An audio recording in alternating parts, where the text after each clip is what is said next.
আজি 14/5/2024 বৰ্ষৰ প্ৰাতঃ মুৰলী। ওম শান্তি। বাপ-দাদা মধুবন। আজি বাবাই কৈছে, মৰমৰ সন্তানসকল, আত্মা অভিমানী হোৱা।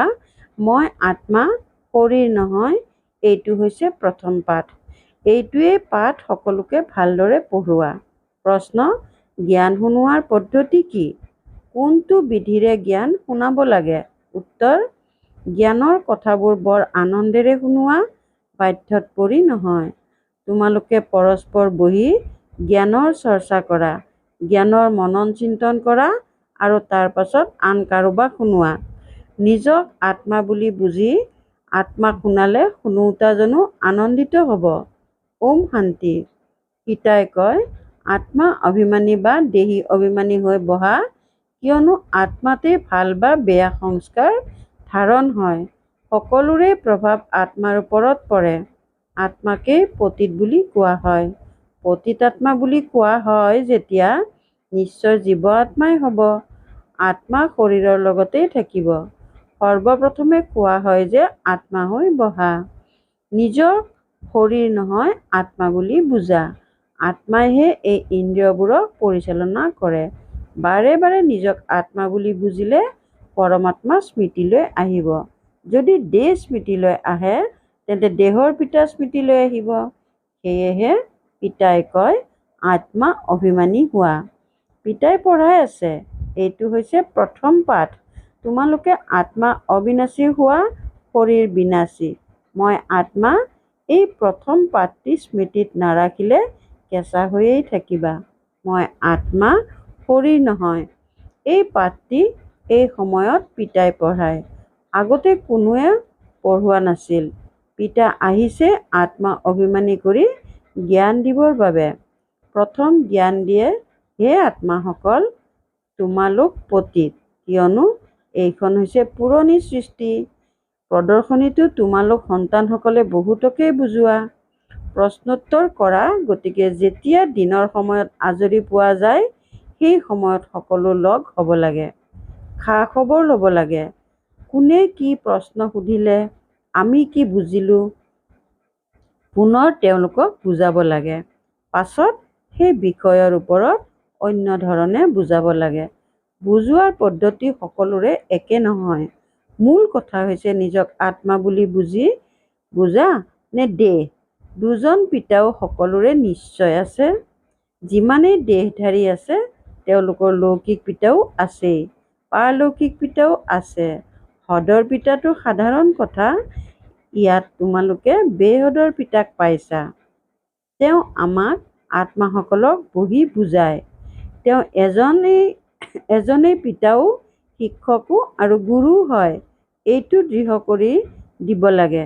যেতিয়া তোমালোকে কাৰোবাক বুজোৱা, তোমালোকক যিবিলাক প্ৰশ্ন সোধে আৰু তাৰ ওপৰত পৰস্পৰ মিলিত হৈ আলোচ কৰিব লাগে, যিসকল বুদ্ধিমান তেওঁলোকো বহিব লাগে। তোমালোকে দিনত সময় পোৱা। এনেকুৱা নহয় যে ভোজন কৰাৰ পাছত টোপনিৰ নিচা আহি যায়। যিয়ে অধিক ভোজন কৰে তেওঁৰ নিদ্ৰাৰ আলস্য আহে। দিনত ক্লাছ কৰিব লাগে। অমুকে এইটো কথা সুধিলে, মই এনেকৈ উত্তৰ দিলোঁ। প্ৰশ্নটো ভিন্ন ভিন্ন সুধিব, তাৰ উত্তৰো সত্য হ'ব লাগে। চাব লাগে তেওঁক আকৰ্ষণ কৰিব পৰা গ'লনে, সন্তুষ্ট হ'লনে, নহ'লে আকৌ শুধৰণি কৰিব লাগে। যিসকল বুদ্ধিমান তেওঁলোকো বহিব লাগে। এনেকুৱা নহয় যে ভোজন কৰিলা, সেয়েহে সোনকালে টোপনি আহিল। দেৱতাসকলে ভোজন বহুত কমকৈ কৰে, কিয়নো আনন্দিত হৈ থাকে। সেইকাৰণে কোৱা হয়, আনন্দৰ দৰে কোনো পথ্যই নাই। তোমালোক সন্তানসকল অপাৰ আনন্দিত হৈ থকা উচিত। ব্ৰাহ্মণ হোৱাত আনন্দ বহুত থাকে। ব্ৰাহ্মণ তেতিয়াহে হয় যেতিয়া আনন্দিত হয়। দেৱতাসকল আনন্দিত হৈ থাকে, কিয়নো তেওঁলোকৰ ধন, মহল আদি সকলো আছে। গতিকে তেওঁলোকৰ বাবে আনন্দই যথেষ্ট। আনন্দত ভোজনো বহুত কমকৈ কৰে। অলপহে খাব। এয়াও এক নিয়ম। অধিক ভোজন কৰাসকলৰ বেছি টোপনি আহিব। যাৰ টোপনিৰ নিচা থাকিব তেওঁ কাকো বুজাব নোৱাৰিব, যেন বাধ্যত পৰিহে বুজাব। এই জ্ঞানৰ কথাটো বহুত আনন্দেৰে শুনিব আৰু শুনাব লাগে।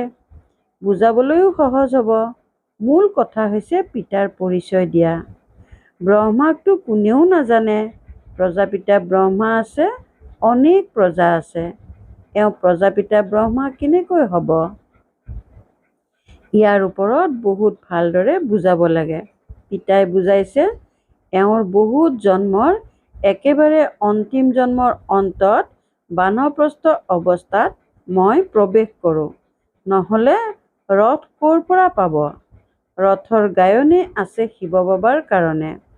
ৰথত কেনেকৈ আহে তাক লৈ বিভ্ৰান্ত হয়। ৰথটো নিশ্চয় লাগে, শ্ৰীকৃষ্ণতো হ'ব নোৱাৰে। তেন্তে নিশ্চয় ব্ৰহ্মাৰ দ্বাৰা বুজাব। ওপৰৰ পৰাতো নুশুনাব। ব্ৰহ্মা ক'ৰ পৰা আহিল? পিতাই শুনাইছে, মই এওঁৰ শৰীৰত প্ৰৱেশ কৰোঁ, যিজনে পূৰা 84 জন্ম লৈছে। এওঁ নিজে নাজানে, মই শুনাওঁ। শ্ৰীকৃষ্ণতো ৰথৰ দৰকাৰেই নাই। শ্ৰীকৃষ্ণ বুলি ক'লেতো আকৌ ভাগীৰথ নোহোৱা হৈ যাব। শ্ৰীকৃষ্ণক ভাগীৰথ বুলিও কোৱা নহয়। তেওঁৰতো প্ৰথম জন্ম হৈছে ৰাজকুমাৰৰ। তেন্তে সন্তানসকলে ভিতৰি ভিতৰি বিচাৰ সাগৰ মন্থন কৰিব লাগে। এইটোতো সন্তানসকলে জানে যে সেই কথাবোৰতো নহয় যিবোৰ শাস্ত্ৰবোৰত লিখি দিছে। বাকী এইটোতো ঠিক যে বিচাৰ সাগৰ মন্থন কৰা কলহ লক্ষ্মীক দিছে। তেওঁ আকৌ আনক অমৃত পান কৰালে। তেতিয়া স্বৰ্গৰ দুৱাৰ মুকলি হ'ল। কিন্তু পৰমপিতা পৰমাত্মাৰতো বিচাৰ সাগৰ মন্থন কৰাৰ দৰকাৰ নাই। তেওঁতো বীজৰূপ হয়। তেওঁৰ জ্ঞান আছে। তেওঁ জানে, তোমালোকেও জানিছিলা। এতিয়া এয়া ভালদৰে নিশ্চয় বুজা উচিত। নুবুজিলে দেৱতা পদ কেনেকৈ পাবা? পিতাই আত্মাসকলক পুনৰ জীৱিত কৰিবৰ কাৰণে বুজায়। বাকীটো একোৱেই নাজানে। পিতা আহি বুজায়। এতিয়া তোমালোকৰ ভক্তি মাৰ্গৰ পৰা লংগৰ উঠিল। এতিয়া জ্ঞান মাৰ্গত চলিছে। পিতাই কয়, মই তোমালোকক যি জ্ঞান দিওঁ সেয়া প্ৰায় লোভ হৈ যায়। এজন হৈছে নিৰাকাৰ, আনজন হৈছে সাকাৰী পিতা। বুজোৱাটো বহুত ভালকৈ হয়, কিন্তু মায়া এনেকুৱা যে আকৰ্ষিত কৰি লেতেৰাৰ মাজলৈ লৈ যায়, পতিত হৈ যায়। পিতাই কয়, সন্তানসকল, তোমালোক কামচিতাত উঠি একেবাৰে কবৰস্থানত আহি গৈছা। আকৌ ইয়াতেই নিশ্চয় পৰিস্থান হ'ব। আধা কল্প পৰিস্থান চলে, আকৌ আধা কল্প কবৰস্থান চলে। এতিয়া আমি সমাধিস্থ হ'ম। শ্ৰীৰ চিত্ৰৰ ওপৰতো ভালকৈ বুজাব পাৰা। এইখন হয়েই পতিত ৰাজ্য। ইয়াৰ বিনাশ নিশ্চয় হ'ব। এতিয়া এইখন ধৰণী কবৰস্থান হৈ গৈছে। আকৌ এই ধৰণীয়ে পৰিৱৰ্তন হৈ যাব, অৰ্থাৎ লৌহ যুগীৰ পৰা স্বৰ্ণম যুগী সৃষ্টি হ'ব। আকৌ দুটা কলা কম হ'ব। তত্ত্ববোৰৰো কলা কম হৈ যায়। তেতিয়া আকৌ উপদ্ৰৱৰ সৃষ্টি কৰে। তোমালোকে সকলোকে ভালদৰে বুজোৱা। যদি নুবুজে তেন্তে কৰিতুল্য হয়, কোনো মূল্যই নাই। এই মূল্যৰ বিষয়েতো পিতাই বহি শুনায়, গায়নো কৰা হয়। হীৰাতুল্য জন্ম তোমালোকেও প্ৰথমতে পিতাক নাজানিছিলা। তোমালোক কৰিতুল্য আছিলা। এতিয়া পিতা আহি হীৰাতুল্য কৰি তোলে। পিতাৰ দ্বাৰাই হীৰাতুল্য জন্ম পোৱা যায়। আকৌ কৰিতুল্য কিয় হৈ গৈছা? তোমালোক ঈশ্বৰীয় সন্তান নোহোৱা জানো? গায়নো আছে, আত্মাসকল পৰমাত্মাৰ পৰা বহুকাল বিচ্ছিন্ন হৈ থাকিল। যেতিয়া সেই শান্তিধামত থাকা, সেই মিলনৰ পৰা কোনো লাভ নহয়। সেয়াটো কেৱল পবিত্ৰতা বা শান্তিৰ স্থান। ইয়াত তোমালোক হৈছা জীৱ আত্মা আৰু পৰমাত্মা পিতা। তেওঁৰ নিজৰ শৰীৰ নাই।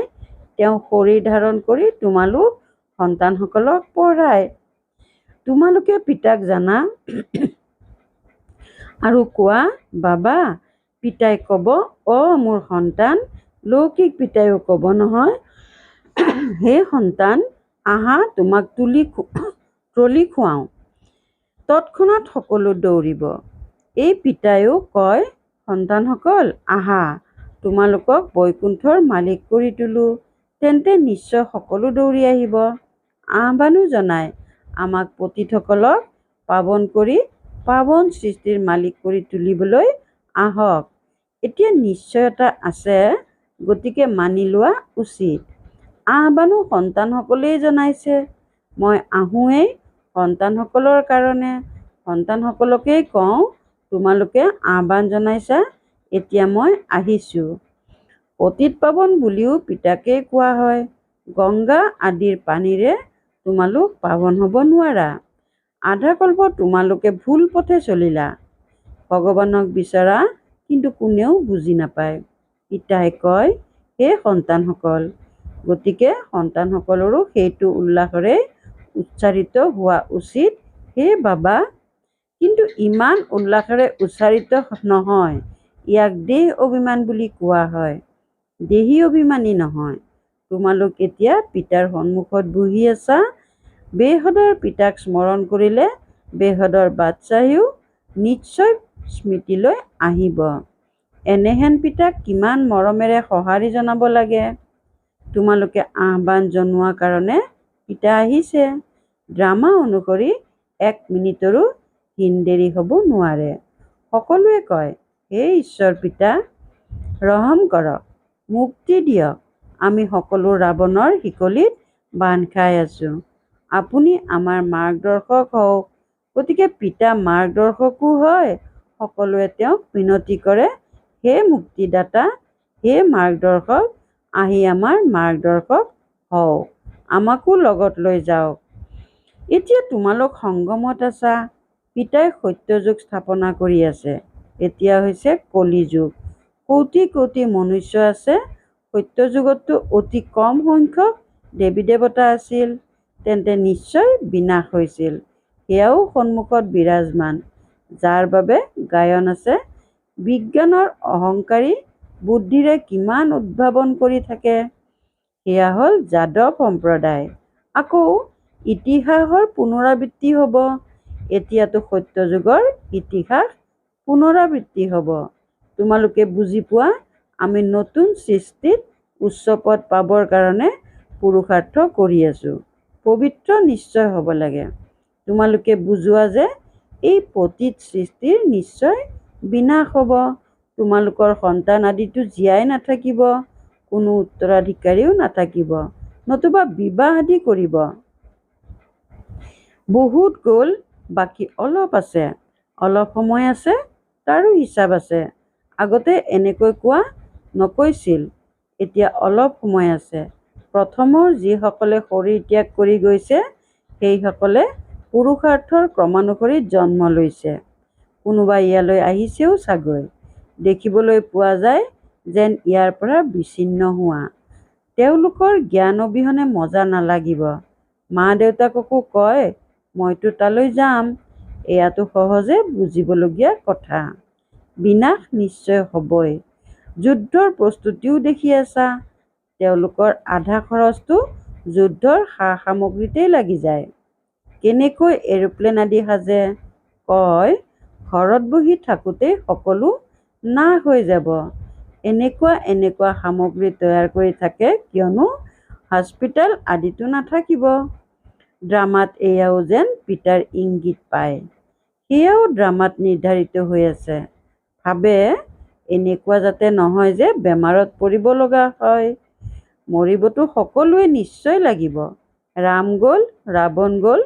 যিসকলে যুগযুক্ত হৈ থাকি আয়ুস বঢ়াব, তেওঁলোকৰ আয়ুস নিশ্চয় বাঢ়িব। আনন্দেৰে শৰীৰ এৰি দিব। যেনেকৈ দৃষ্টান্ত দিয়ে ব্ৰহ্মজ্ঞানী, তেওঁলোকেও ব্ৰহ্মত যাবৰ কাৰণে আনন্দত শৰীৰ এৰে। কিন্তু ব্ৰহ্মলৈ কোনো নাযায় আৰু পাপ খণ্ডনো নহয়। পুনৰ্জন্ম তথাপিও ইয়াতেই লয়। পাপ খণ্ডন কৰাৰ উপায় পিতাই শুনাই যে মামেকম, অৰ্থাৎ কেৱল মোক স্মৰণ কৰা, আন কাকো স্মৰণ কৰিব নালাগে। লক্ষ্মীনাৰায়ণকো স্মৰণ কৰিব নালাগে। তোমালোকে জানা যে এই পুৰুষাৰ্থৰ দ্বাৰা আমি এই পদ পাই আছোঁ। স্বৰ্গ স্থাপনা হৈ আছে। আমি এই পদ পাবৰ কাৰণে পুৰুষাৰ্থৰ ক্ৰম অনুসৰি পঢ়ি আছোঁ। তেওঁলোকৰ যি কুল চলে সেয়া পিতাই এতিয়া সংগমত প্ৰতিষ্ঠা কৰি আছে। তোমালোকে ভাষণো এনেকৈ দিয়া যাতে সঠিককৈ কাৰোবাৰ বুদ্ধিত ধাৰণ হৈ যায়। এই সময়ত আমি ঈশ্বৰীয় সম্প্ৰদায় আৰু প্ৰজাপিতা ব্ৰহ্মাৰ মুখ বঞ্চাবলী ভাই ভনী হওঁ। আমি সকলো আত্মা ভাই ভাই। ব্ৰহ্মা কুমাৰ কুমাৰীসকলৰ বিয়া নহয়। এইটোও পিতাই বুজায় কেনেকৈ অৱনমিত হয়। কাম অগ্নিয়ে জ্বলায়, কিন্তু ভয় থাকে এবাৰ মই অৱনমিত হ'লে কৰা উপাৰ্জন শেষ হৈ যাব। কামৰ হাতত পৰাস্ত হ'লে পদভ্ৰষ্ট হৈ যাব। উপাৰ্জন কিমান শ্ৰেষ্ঠ। মনুষ্যই পদম কোটি উপাৰ্জন কৰে। তেওঁলোকে জানে যে কিছু সময়ৰ পাছত এই সকলোবোৰ নাশ হৈ যাব। বোমা তৈয়াৰ কৰাসকলে জানে যে এই সৃষ্টি নাশ হৈ যাব। আমাক কোনোবা প্ৰেৰিত কৰোঁতা আছে, আমি তৈয়াৰ কৰি থাকোঁ। ভাল বাৰু, অতি মৰমৰ কল্পৰ পাছত পুনৰাই মিলিত হোৱা সন্তানসকলৰ প্ৰতি মাতা পিতা বাপ দাদাৰ স্নেহপূৰ্ণ স্মৰণ আৰু সুপ্ৰভাত। আত্মিক পিতাৰ আত্মিক সন্তানসকলক নমস্কাৰ। ধাৰণাৰ বাবে মুখ্য সাৰ ১ নম্বৰ, ভিতৰি জ্ঞান মথিব লাগে, অৰ্থাৎ বিচাৰ সাগৰ মন্থন কৰিব লাগে। পৰস্পৰ জ্ঞানৰ চৰ্চা কৰি আকৌ অন্যক বুজাব লাগে। এলাহ বা আলস্য ত্যাগ কৰিব লাগে। ২ নম্বৰ, দেহী অভিমানী হৈ বৰ উল্লাসেৰে পিতাক স্মৰণ কৰিব লাগে। সদায় এইটো নিচাত থাকিব লাগে যে আমি পিতাৰ ওচৰলৈ শৰীৰ পৰা হীৰাতুল্য হ'বলৈ আহিছোঁ। আমি ঈশ্বৰীয় সন্তান। বৰদান, জ্ঞান সূৰ্য জ্ঞান চন্দ্ৰমাৰ সৈতে সংগী হৈ ৰাতিক দিন কৰোঁতা আত্মিক জ্ঞান তৰা হোৱা। জ্ঞান সূৰ্য জ্ঞান চন্দ্ৰমাৰ সৈতে সংগী হৈ ৰাতিক দিন কৰোঁতা আত্মিক জ্ঞান তৰা হোৱা। যেনেকৈ সেই তৰা ৰাতি প্ৰকট হয়, তেনেকৈ তোমালোক আত্মিক জ্ঞান তৰা উজ্জ্বল তৰাও ব্ৰহ্মাৰ ৰাত্ৰিত প্ৰকট হোৱা। সেই তৰাসমূহে ৰাতিক দিন নকৰে, কিন্তু তোমালোক জ্ঞান সূৰ্য জ্ঞান চন্দ্ৰমাৰ সৈতে সংগী হৈ ৰাতিক দিন কৰি তোলা। সেয়া হ'ল আকাশৰ তৰা, তোমালোক ধৰণীৰ তৰা। সেয়া হ'ল প্ৰকৃতিৰ সত্তা, তোমালোক পৰমাত্মা তৰা। যেনেকৈ প্ৰকৃতিৰ তৰামণ্ডলত অনেক প্ৰকাৰৰ তৰা চিকমিকাই থকা দেখা যায়, তেনেকৈ তোমালোক হৈছে পৰমাত্মা তৰামণ্ডলত চিকমিকাই থকা আত্মিক তৰা। শ্লোগান, সেৱাৰ সুযোগ পোৱা, অৰ্থাৎ আশীৰ্বাদেৰে জুলুঙা ভৰপূৰ কৰা। সেৱাৰ সুযোগ পোৱা অৰ্থাৎ আশীৰ্বাদেৰে জুলুঙা ভৰপূৰ কৰা। ওম শান্তি। আনন্দৰূপী সম্পদেৰে সম্পন্ন, সৌভাগ্যৱান আৰু প্ৰসন্নচিত্ত হ'বলৈ আজিৰ অব্যক্ত সংকেত নিজৰ সম্পন্ন স্বৰূপৰ স্থিতি অনুভৱ কৰা। তেতিয়া সদায় আনন্দত নাচি আৰু পিতাৰ গুণ গাই থাকিবা। এনেকৈ আনন্দত নাচি থাকা যাতে তোমালোকে দেখি আনৰ মনো আনন্দিত হৈ নাচিবলৈ ধৰে। যেনেকৈ স্থূল নাচ দেখি আনৰ মনতো নচাৰ উদ্দীপনা জাগি যায়, এনেকৈ তোমালোক সকলোৱে সদায় নাচি গাই থাকা। ওম শান্তি।